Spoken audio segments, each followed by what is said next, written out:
क्या दर्शा रहा है सर? 30 सालों में नहीं, आज़ादी के बाद बिहार में हुए चुनाव में ये सबसे ज़्यादा वोटिंग परसेंटेज है। ये दो बातों को दिखाता है। पहला कि जो बात हम लोग पिछले कई महीनों से, बल्कि मैं 1-2 साल से कह रहा हूँ कि बिहार में 60% से ज़्यादा जनता बदलाव चाहती है और पिछले 25-30 साल से जो राजनीतिक विकल्प के अभाव में एक तरह से धीरे धीरे राजनीति को लेकर, चुनाव को लेकर उदासीनता बन गई थी, विकल्प नहीं था लोगों के पास। अब जनसुराज के आने से उनको एक नया विकल्प मिला है और बढ़ा हुआ जो वोटिंग परसेंटेज है वो दो बातों को दिखाता है। एक कि लोगों को एक नए विकल्प को देखकर उत्साह रहा है और बड़े पैमाने पर वोटिंग हुई है, बदलाव के लिए वोटिंग हुई है।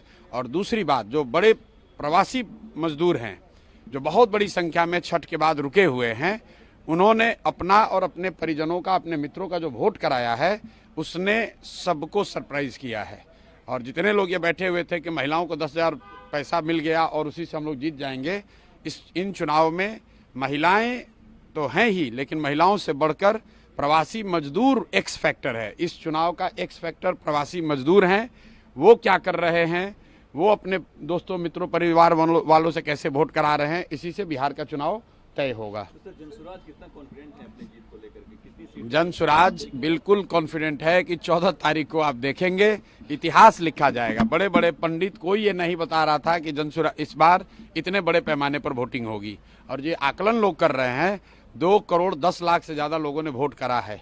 कोई आकलन, कोई पत्रकार, कोई असेसमेंट करने वाला आदमी कितने लोगों से मिला होगा? कल लोग बैठे बैठे 10-15 लोगों से फोन करके अपना हवा बता रहे हैं कि किसने किसको वोट दिया।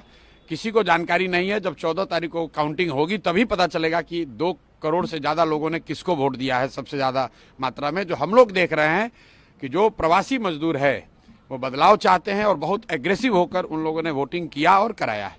सर, बिहार के डिप्टी सीएम अपने ही प्रशासन पर धिक्कार रहे हैं, धिक्कार है इसे प्रशासन पे, क्या कहेंगे? वोटिंग के समय उन्होंने अपने और अपने सरकार का चाल चरित्र, चेहरा, उस पर मुहर लगाई है कि यहाँ पर कोई सुरक्षित नहीं है, कानून का राज नहीं है, जिसकी लाठी उसकी भैंस।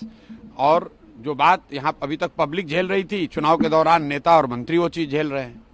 आरजेडी का भी एक विधायक है, वो पुलिस को धमका रहे हैं, एक दूसरे का बाल नोचेंगे, ऐसा पीएम मोदी कह रहे हैं। भाई, वो बाल नोचेंगे कि सर नोचेंगे ये उनका काम है। मैं इतना जानता हूं कि बिहार की जनता ने कल के वोटिंग में दिखाया है कि उनके पास जब विकल्प एक मिल गया तो उन्होंने बढ़ चढ़ के वोटिंग में, लोकतंत्र के इस पर्व में हिस्सा लिया है।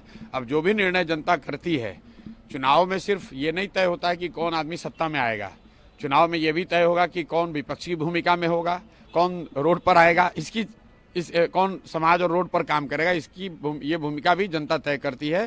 तो अब 3 दिन रह गए हैं, ज्यादा स्पेकुलेशन का समय नहीं है। एक ही बात कल दिखा कि बहुत बड़े पैमाने पर वोटिंग हुई है। ये वोटिंग दिखाता है कि एकदम क्लोज कॉन्टेस्ट है, लड़ाई है, हर सीट पर, हर बूथ पे, हर गांव में लड़ाई है और लोगों के पास विकल्प है। जनसुराज की सबसे बड़ी सफलता यही है कि लोगों के पास एक विकल्प है।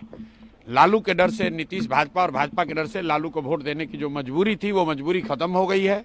लोगों में उससे उत्साह है कि उनको एक नया विकल्प, एक नया रास्ता दिख रहा है, इसीलिए लोगों ने इतने बड़े पैमाने पर वोटिंग करी है। आरजेडी के विधायक वो पुलिस को धमकी दे रहे थे कल। 22 सीटों में 100 सीटें बीजेपी जीत रही है। सम्राट चौधरी को ये बताना चाहिए कि वो तारापुर जीत रहे हैं कि हार रहे हैं। अपना चिंता करें कि तारापुर में जीत रहे हैं कि हार रहे हैं।